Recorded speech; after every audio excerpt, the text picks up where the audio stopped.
Teman cikgu unboxing buku jom.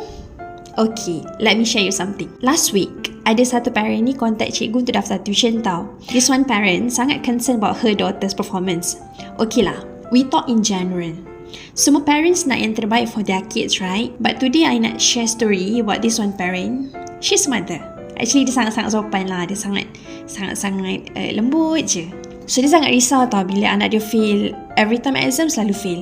Hantar tuition banyak tempat pun fail juga. Bertukar-tukar center. I just wonder why this happen. Is she slow learner? Ataupun hanya sebab tak ada kawan?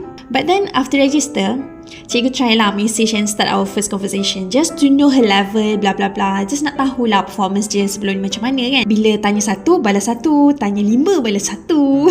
Okay, dan cikgu tak nak lah macam into the conclusion yet kan. We met in the first class lah. It's all about adab, manners. Adab pada parents kalau tak pas lagi, sure something wrong somewhere. Adab ni guys, kalau kita bawa pergi mana-mana sekalipun, adab bila jumpa tetamu macam gini. Kita ni guys, kalau kita tak mampu nak jadi manusia yang terpaling beradab, kita jangan jadi manusia yang terpaling biadab. Okay?